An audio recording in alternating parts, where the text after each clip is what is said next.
welcome in Seven Rivers Racing here in KQEG TV. I'm Dan Dyker along with Al Losi.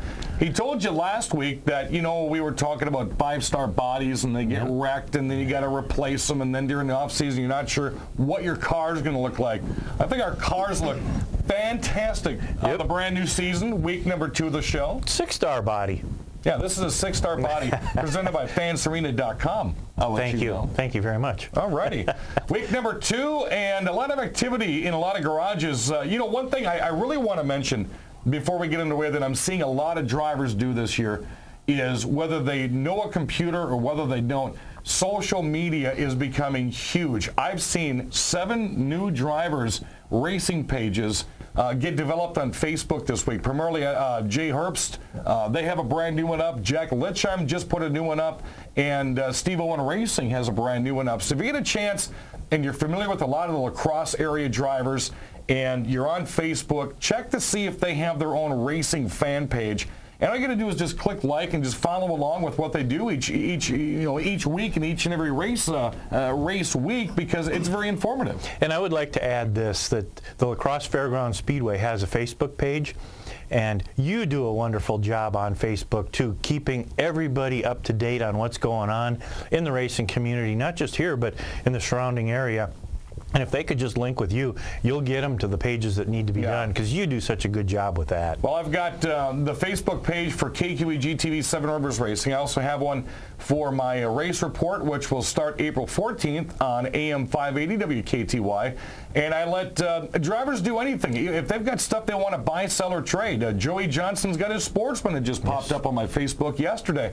It doesn't matter, as long as it's clean, it's family, it's fun, and it stays within this racing community. You can throw anything up there. I'm giving you different people's schedules. I'm letting you know what they're doing, who's got things for buy, sell, or trade. If there's smokers coming up, Todd Korsch, matter of fact, has a smoker coming up on Saturday. I'd want to name drop that one there, as does Caleb Miller and Mega Monster Megan Urch. And Facebook is another good place to look at all those events.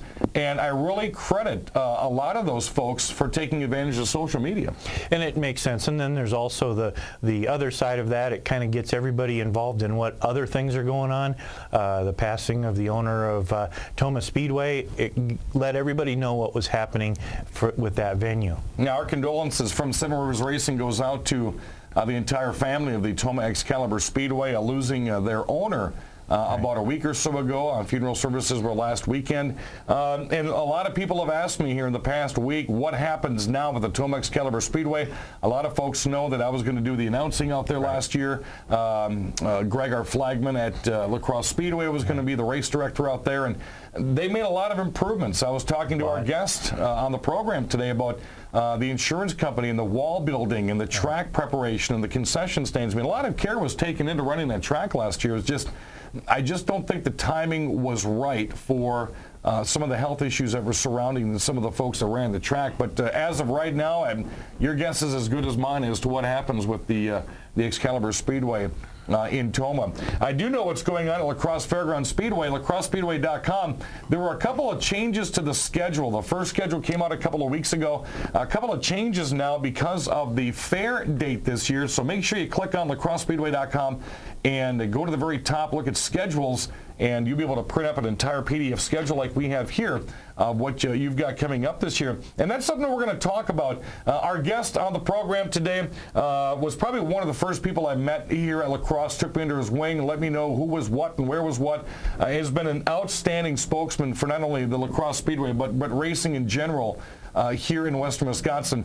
Billy Duck Niles, the mid-pack legend, will join us on the program today. Bill, thanks for coming on, buddy. Hey, thanks for having me. I'm glad to be the fill-in guest, I heard. and you're lucky to catch me with a day off of work, so I'll be the fill-in guy today. I'll help you out. You know, something I was looking at each year I look at the schedule when La Crosse has their schedule come up. I look at what kind of extra things are going to be there for the fans. Everybody knows that you're going to have Hornets and Thunderstocks and late models and Outlaws. You know there's going to be a trailer race. You know there's going to be a boat race. You know there's going to be a lot of demolition going on. But what are some of the other things that Chuck Deary and Dave Nelke do to attract visitors to the La Crosse Speedway? And I broke down this year, which we'll spend a segment or so talking about, some of the new things that are coming. we've had faster races for probably as long as I've been there, probably even longer, which is a very heavily attended event. And it's something I used to call the preacher feature. Now I can't even do that because of the new event coming out. Yep. This year, of course, preseason starts Saturday, April 21st. That's the first media day, first open practice day. And something else that's going to be new this year is the Spring Spectacular Street Drags will start that Saturday night. Now, I kind of let the street drag announcing duties go to Bill last year. He did a fantastic job when I was working with Toma and then working with the Cooley Go-Kart Raceway. And Bill will be doing the announcing for street drags again this year, though I'll be there for the first night and for the last night, which is the big October feature that they have, the Fall Spectacular. Kind of a neat twist to start the season this year, throwing street drags in. Well, they try and get something going on new at the beginning of the season every year. They tried an Enduro a couple of years ago. Pretty decent car count, but not very well attended. So now they're going to try street drags as an opening event this year.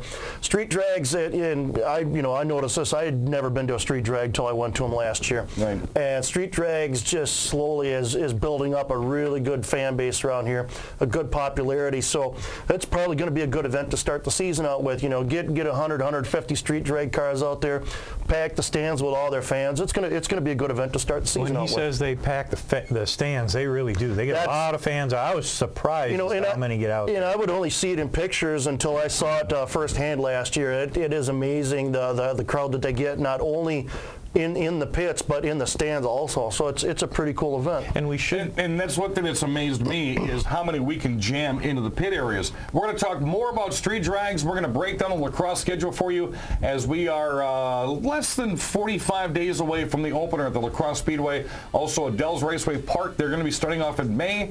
Fountain City, Mississippi Thunder Speedway is going to get underway in April. And the Upper Mississippi Speedway in Decorah is going to be starting off in April as well. Billy Doc Niles, our guest in the program. Al Losi, Dan Dyker, stay with us. We're going to break down the schedule and talk a little bit more about what happened to the mid-pack legend last year when Seven Rivers Racing continues on KQEG TV.